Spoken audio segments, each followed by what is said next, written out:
Ang Pearl Restaurant ang in-house resto ng Linaw Beach Resort na nasa quieter, more private section sa dulo ng Alona Beach, ang Danau Beach. Isa raw ito sa mga best-kept secrets ng Panglao. Simulan na natin sa kanilang mga pampagana. Beef carpaccio, thin slices of Brazilian tenderloin beef topped with Parmesan cheese, served with lemon and arugula. Shrimp croquettes, breadcrumbed fried roll with shrimps. And tuna tartare, raw tuna with capers, coriander, chopped vegetables, and dressing. It's owned by a Belgian national who fell in love with our country, with Bohol in particular. Walang diet si Miss Bohol now. No diet for today. Yes. Wow.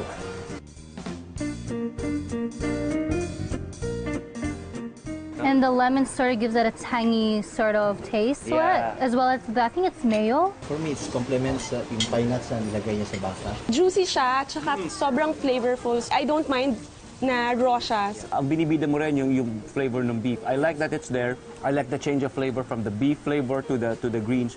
I like the merong pine nuts, malaro sa texture.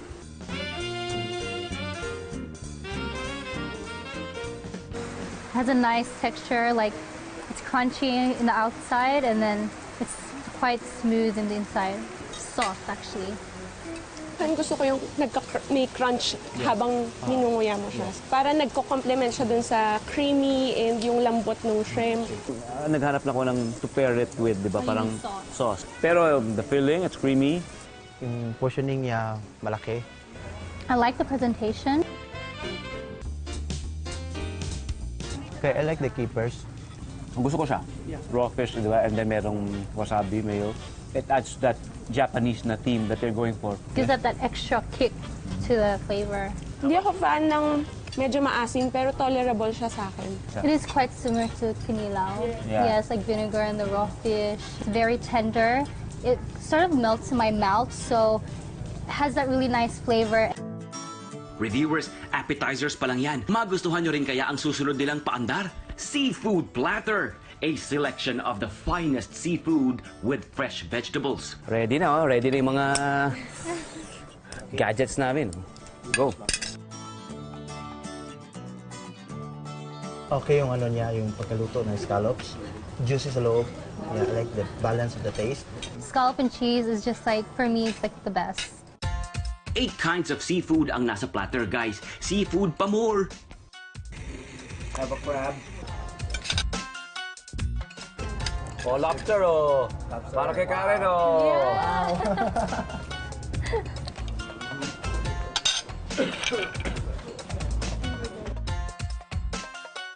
Aba, ang ating reviewers, napapakamay na sa sarap. Join din ako dyan. Careful, ha? Oh, that's good. Yeah. I think for travelers, talagang hanapin nila seafood kapag beach and destination. Gusto ko lang siya na it's simply grilled and seasoned. Alam mo yan, yung wala masyadong arte. Yung shrimp, so malambot, sarap, flavorful din siya. Kasi parang pang boodle fight yung presentation niya in a way. Una yung mussel, creamy sa loob, malambot, pati yung lobster. Gusto ko yung amoy niya, yung fresh from grilled. My favorite's the oyster. The texture is just amazing. You can tell when it first arrived, it was freshly off the grill. Gusto ko rin nga na wala silang suka. They try to refocus, redirect your palate to more taste. Can I eat the last scallop? Go for it! Thank you. Go for it! Yay! Thank you. My favorite. My friend. I know, I'm sorry. Miss Bohol, huwag mo nang masyadong magpakabusog, ha? Dahil hindi lang daw yan ang ipinagmamalaking dishes ng Pearl Restaurant. Reviewers, ready na ba kayo sa kanilang ostrich steak? Ostrich meat with mojos and Calvado orange sauce. Pork tenderloin, boneless pork loin with red wine sauce served with cauliflower, broccoli, and beans wrapped in bacon. Actually, ostrich is being positioned as the new meat of the millennium because it is way healthier than the usual meat that you know. And also, it's less cholesterol. It tastes like beef, sabi ng iba.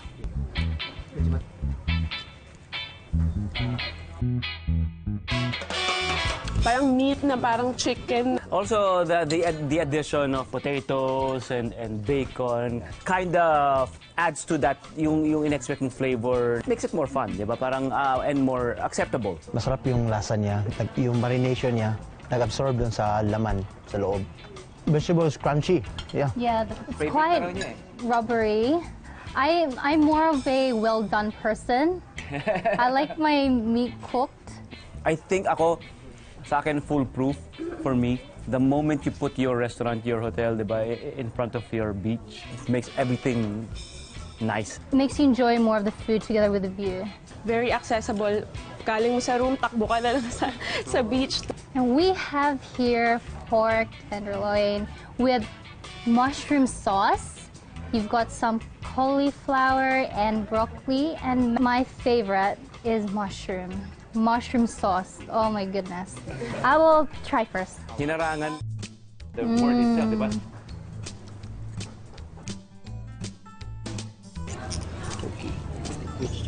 For me, it's a bit salty. Okay ako sa alat kasi feeling ko mako-complement siya nitong mashed broccoli. Mababawasan yung alat niya. Personally, I don't find it salty, but I taste the red wine. Nalala sa amin red wine. Sarap, no? Yung aroma niya ba? So, nandyan.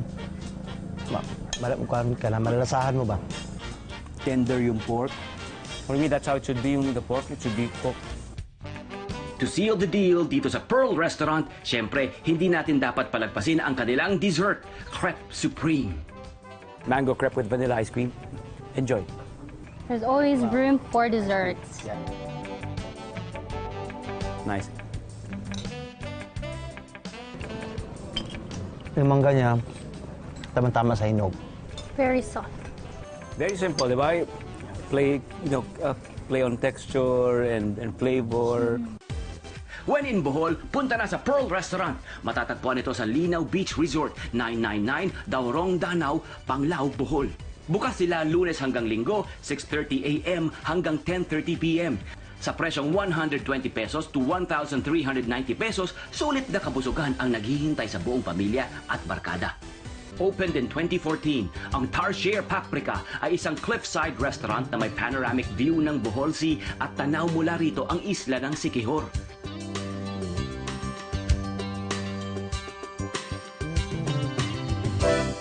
Matatagpuan ito sa loob ng Tarsier Botanika, a luxury resort located in an 8-hectare tropical botanical garden and equestrian center. First on their menu, seafood bisque, soup made of pureed seafood with a dash of port wine, truffle oil, black olives, and cream.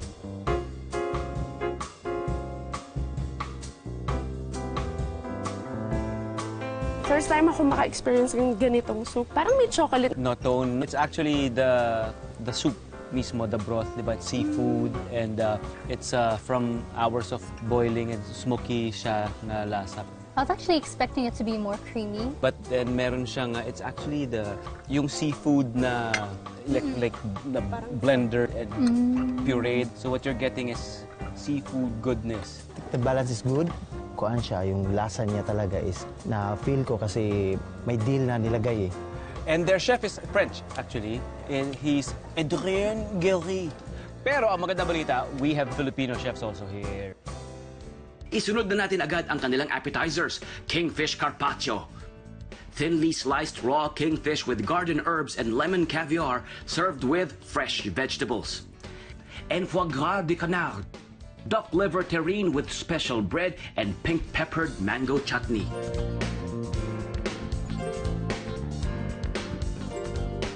Oh, look at that. Ang ganda na kulay, oh.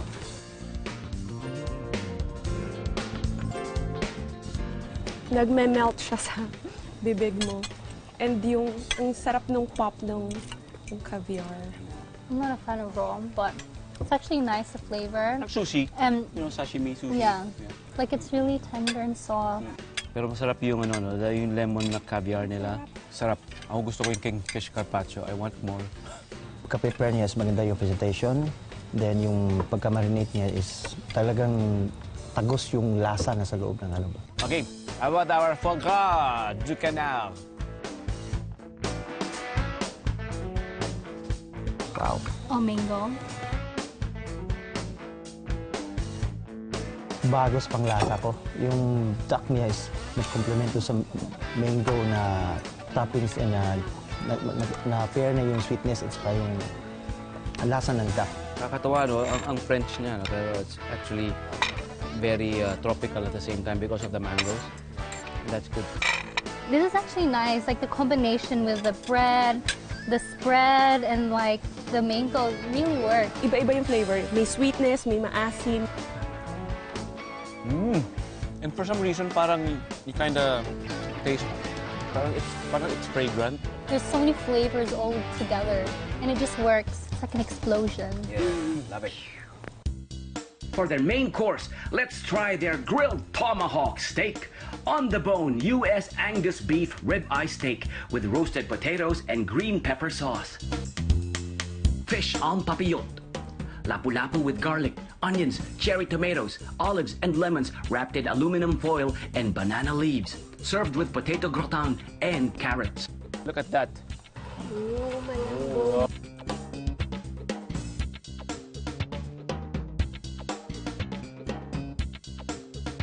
Yeah, the green pepper sauce is really good.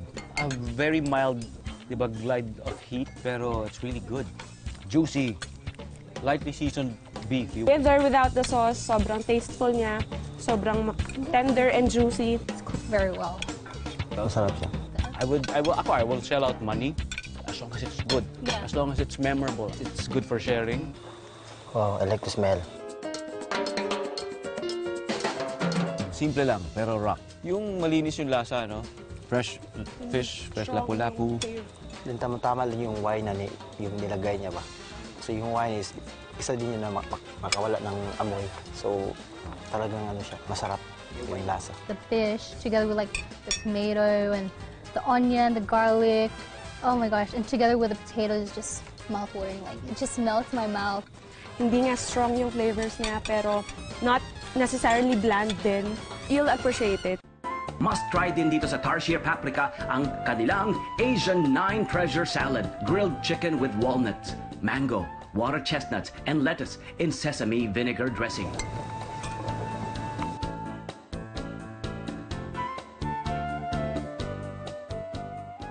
This, creative. I like the combination. Gusto ko yung may mango siya. I love mangoes. It goes well with the lettuce. I really love the salad because there's walnuts in here. It's like roasted and has that crunch together with the lettuce. Yeah, and the mango, the sweetness. And for their sweet ending dito sa Tarsier Paprika, tikman naman natin itong kanilang special dessert, lemon meringue tart. Makes you want to eat more. It's so good, the crust, crunchiness, and the sweetness, and the asim. It balances. Best lemon meringue ever! Sobrang sarap nung texture na soft tapos may crunch. Maganda pagkagawa. Ito ang lemon meringue tart na ipagdadamot ko. Luxurious dining and relaxing ambience ba ang hanap nyo sa inyong pagbisita sa Bohol? Perfect sa inyo ang Tarsier Paprika. Matatagpuan ito sa Tarsier Botanika, Kilometer 16, Hoyohoy, Tawala, Panglao, Bohol. Bukas sila araw-araw mula 7 a.m. hanggang 10 p.m. sa presyong 220 pesos hanggang 6,800 pesos. Good for sharing na ang mga pagkain nila rito. Ang Giuseppe Pizzeria and Sicilian Roast ay isa sa mga sikat na culinary destination sa isla ng Panglao. Pagmamay-ari ito ng chef na nagmula sa Sicily, Italy, kaya naman makasisiguro kayong authentic Sicilian dishes from southern Italy ang inyong matitikman kapag bumisita kayo rito.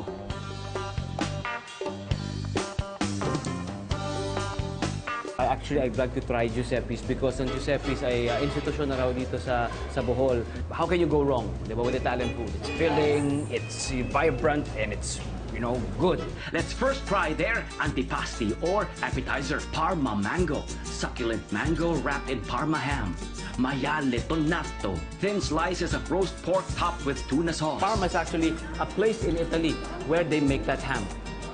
Also, Parmigiano, that kind of cheese, it's made in Parma, Italy.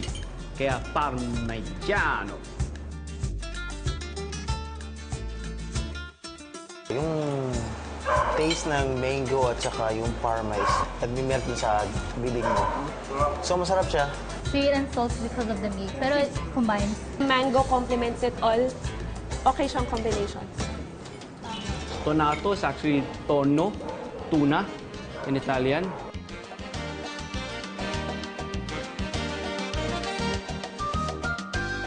Meat and tuna, why not? It's different. The tuna and like the meat, like it's something you wouldn't try. Tasteful. Sobrang flavorful niya. Iba, kakaiba. Malaro sa lasa, di ba? May onions din, and then olive oil. Mahusay. The Italians are, they're known to be, good cooks also. But also, ang daming Pinoy sa kitchen brigade nila. So it's really something to be proud of. Creamy, ganyan ba? Lots of fresh herbs. Ipinagmamalaki ng Giuseppe ang kanilang mga handmade wood-fired brick oven pizza na makikitang ginagawa sa kanilang open kitchen. Gaya na lang nitong Pizza Gregorio, chewy and thin blistered crusts, topped with tomatoes, mozzarella, sausages, salami, smoked ham, and Parma ham. Pizza goes to my mouth.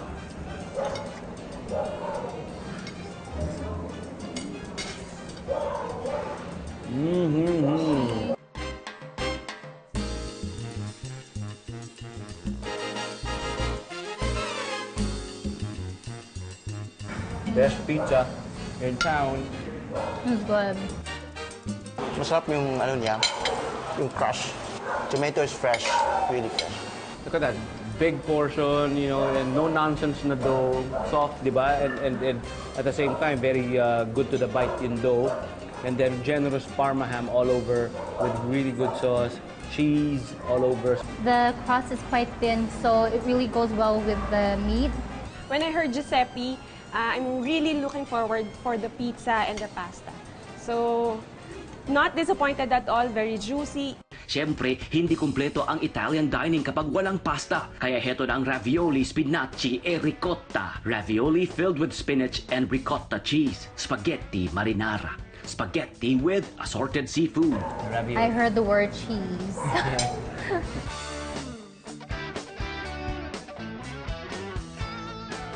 Punong-puno siya talaga, oh. Look at that. So cheesy niya sa loob. Then masarap yung spinach. It's no surprise kasi hindi na ako mag-argue kasi mga Italian yung mayari. So, how can they go wrong? Kasi they're Italians and, di ba? They know their Italian food.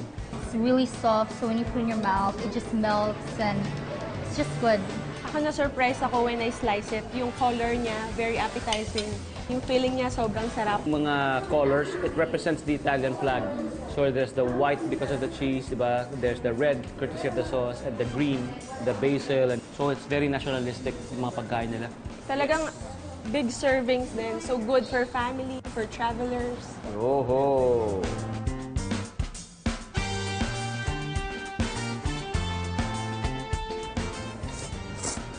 No, I like the pasta. It's al dente. Kaya maganda yung taste. And yung seafood, yung nagbibigay ng texture kasi juicy siya. Meron kang something na mangunguya besides the pasta. And for the last of their mains, tikman naman natin itong grilled salmon fillet. Grilled salmon topped with ham, mushrooms, breadcrumbs, egg whites served with roasted vegetables. Ito namang fish, medyo mas simple lang din siya. Malalasahan mo yung taste pagka-grilled niya. In place of your mashed potatoes or your rice, you have this bread mixed up like this. Masarap. It's flavored, it's savory. Sarap. Definitely filling. Yeah. You will not be hungry after. Yeah. Kumis, siya, kompleto ba? May starch siya, meron siyang grilled salmon, but simple, but parang siya masarap ba? And to top it all, may pa-dessert pa ang Giuseppe. Tiramisu, coffee-flavored Italian custard dessert. Tinatanong mo yung mga tao, anong masarap sa Giuseppe? Order their savory stuff, but don't forget their tiramisu.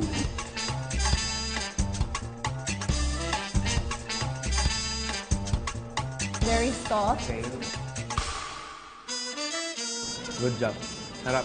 Gusto nyo rin bang matikman ang authentic Sicilian specialties from Southern Italy ng Giuseppe? Puntahan lang sila sa Tawala, Panglao, Bohol. Bukas sila Lunes hanggang Linggo mula 11 a.m. hanggang 11 p.m. Sulit pang pamilya at barkada ang kanilang mga pagkain na good for sharing na sa presyong 200 pesos to 720 pesos lamang.